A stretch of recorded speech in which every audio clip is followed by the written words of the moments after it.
Hello students, SCIT online classes में आप लोगों का स्वागत है। मैं राकेश सर आज HTML पे नेक्स्ट वीडियो लेके आया हूँ। इसमें आपको बताएंगे टेबल टैग के कुछ एट्रीब्यूट के बारे में कि आपका टेबल तो आपका एक टैग है ही है जो टेबल को क्रिएट करता है, लेकिन इसके अंदर कुछ एट्रीब्यूट भी लग सकते हैं। जैसे देखिए, ये बॉर्डर एक एट्रीब्यूट ही है इसका। इसमें बॉर्डर कलर जो दिया गया है ये भी एक एट्रीब्यूट ही है। इसी प्रकार आप और भी एट्रीब्यूट को इसमें लगा सकते हैं। तो चलिए देख लेते हैं कुछ एट्रीब्यूट हम लोग और इसमें लगाना चाह रहे हैं। देख, टेबल बॉर्डर लगा हुआ है। चलिए एकदम कोई एट्रीब्यूट नहीं लगा के पहले इसको आप ऐसे Ctrl+S करके देख लीजिए और F5 करके देख लीजिए। आपका टेबल एकदम सिंपल सा बन गया, एकदम इसमें बॉर्डर ही नहीं है। आपको अगर बॉर्डर लगाना है, टेबल तो क्रिएट हो गया टेबल टाइप का, लेकिन आपको बॉर्डर नहीं दिख रहा है तो टेबल के अंदर जाइए और यहाँ पर बॉर्डर टाइप करिए इक्वल टू, और बॉर्डर की कुछ लेंथ और उसकी साइज होती है वो दीजिए, 6 दे दीजिए, Ctrl+S कर दीजिए। आप आके रिफ्रेश करिए इधर F5 करके, ये देखिए आपको बॉर्डर मिल जाएगा। ठीक है। अगर आपको और भी एट्रीब्यूट डालना है तो ये तो बॉर्डर का हो गया, और एट्रीब्यूट जैसे अलाइन का डालना है तो आप अलाइन भी लिख सकते हैं। अलाइन लगा दीजिए। अलाइन से क्या होगा,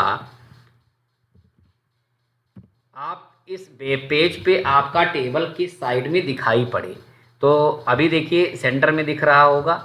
आप क्या करिए, यहाँ पर टेबल का अलाइन ले लीजिए और इसको हम लोग लेफ़्ट लिख देते हैं, LEFT लेफ़्ट। इसको Ctrl+S कर दीजिए और आके यहाँ पर F5 कर दीजिए। ये देखिए लेफ़्ट में आपका टेबल आ गया। ठीक है। और ऐसे अगर आप राइट करना चाहते हैं तो इसी को आप जाके लेफ़्ट को राइट लिख दीजिए। ये अलाइन का वैल्यू है, इसको Ctrl+S करिए, F5 करिए, ये देखिए आपका राइट साइड में आ गया। तो इस तरीके से आप टेबल को वेब पेज पे किधर रखना है ये अलाइन से आप तय कर सकते हैं। नेक्स्ट आपका बीजी कलर है। किसी भी टेबल पर भी आप कलर लगा सकते हैं, उसके बैक में बीजी कलर। तो बीजी कलर आप यहाँ दे दीजिए इक्वल टू बीजी कलर में कोई कलर का नेम दे दीजिए। जैसे हमने कलर का नाम दे दिया लाइट येलो, नहीं लाइट येलो तो ही है, लाइट रेड दे देते हैं। लाइट रेड लिख दिया है, Ctrl+S कर दीजिए और F5 कर दीजिए। ये देखिए येलो पे रेड आया तो इसका कलर थोड़ा सा ब्लू टाइप का दिखने लगा।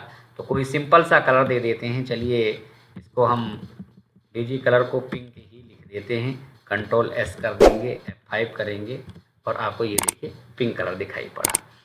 तो इस तरीके से आपने बीजी कलर एक लगाया। इसी में एक एट्रीब्यूट इसका होता है सेल पैडिंग का। सेल पैडिंग और सेल स्पेसिंग आपको क्या करना है, यहीं जाइए, इसका एट्रीब्यूट है, स्पेस लेते जाइए और यहाँ लिख दीजिए सेल पैडिंग। देखिए ये सेल पैडिंग आ गया। सेल पैडिंग इक्वल टू, और सेल पैडिंग की आपको साइज देनी पड़ेगी। पिक्सल में वैल्यू दे सकते हैं कि इसकी सेल पैडिंग में स्पेस कितनी रहे। तो इसके लिए हम लोग क्या करेंगे, 20 दे देते हैं। चलिए Ctrl+S करके देख लेते हैं सेल पैडिंग से क्या होता है। F5 करेंगे, ये देखिए ये सेल पैडिंग क्या करेगा, जो कंटेंट है इसके बीच की डिस्टेंस को बढ़ाएगा। यानी कि बाउंड्री से इसका जो एज है और इसका टेक्स्ट जो है इसकी साइज को ये बड़ा करता है, ये डिस्टेंस बढ़ाता है। सेम अगर आप इसी में जा कर के स्पेस लेके इसमें आप सेल स्पेसिंग भी ले लीजिए। सेल स्पेसिंग ले लीजिए। इसमें भी चलिए इसको छोटा कर देते हैं, थोड़ा कम कर देते हैं। सेल स्पेसिंग 10, Ctrl+S कर दीजिए, इधर आके F5 कर दीजिए। ये देखिए सेल स्पेसिंग क्या करता है, सेल्स के बीच की डिस्टेंस को ये डिफाइन करता है। ये सेल एक हो गया, ये दूसरा सेल हो गया, इसके बीच का ये जो गैप है इसी को सेल स्पेसिंग कहते हैं।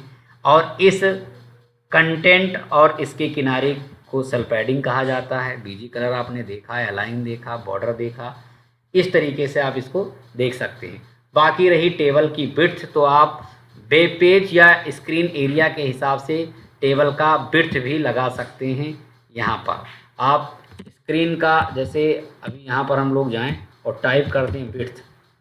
विड्थ में आप परसेंट में भी वैल्यू डाल सकते हैं। जैसे हमने यहाँ लिख दिया 50%, ये वैल्यू डाल दिया, कंट्रोल एस किया और यहाँ पर जाके F5 करेंगे। आप देखेंगे, इसको थोड़ा सा इनलार्ज करके दिखाते हैं तो आपको आधे में ये टेबल दिखाई पड़ेगा। बाकी ये राइट अलाइन लगा हुआ है, इसलिए आपको राइट साइड में दिख रहा है। ये अलाइन जाके अलाइन हटा ही देंगे बाय डिफ़ॉल्ट तो भी आपका ये बीच में आ जाएगा, या अलाइन ये हम सेंटर भी कर सकते हैं। तो चलिए इसको हम रिमूव ही कर देते हैं, कंट्रोल एस कर देंगे और अब आके F5 करेंगे। ये देखिए आपका सेंटर ऊपर चूँकि लगा है कैप्शन में, तो इस तरह से ये आ गया। तो कितना इसका विड्थ रहे वो विड्थ आप यहाँ से तय कर पाएंगे, और इसी विड्थ को जा करके आप कम करके देख लीजिए, कंट्रोल एस करके देख लीजिए, F5 करके देख लीजिए।